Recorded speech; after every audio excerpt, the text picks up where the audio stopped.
Magandang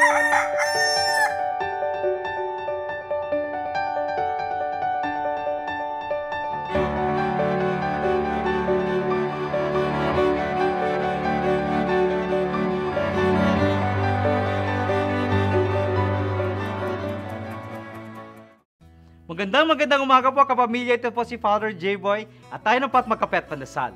May mga oras bang pinagdududahan natin ang ating kakayahang magawa ang isang mahirap na bagay, lalo na kung maraming balakid ang nakakasalubong natin sa paggawa nito?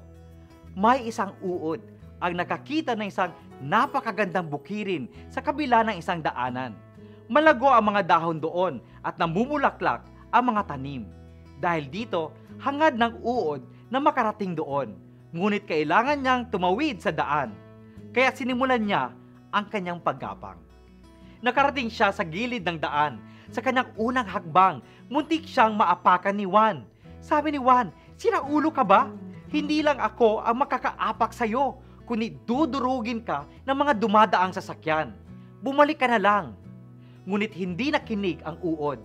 Ang magandang tanawin sa kabila ng daan ang hindi niya pinakawalan sa kanyang mga paningin.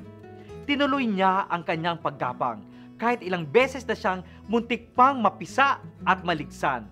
Hindi nagtagal, nakatawid ang uod.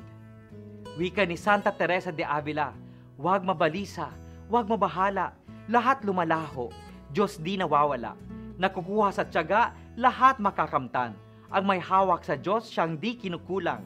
Ito'y sapat na, Diyos lamang." Pagdasal nating di matutumba ang paniniwalang sapat ang bigay ng Diyos sa atin upang makamtan ang anumang pangarap natin. Magandang umaga po.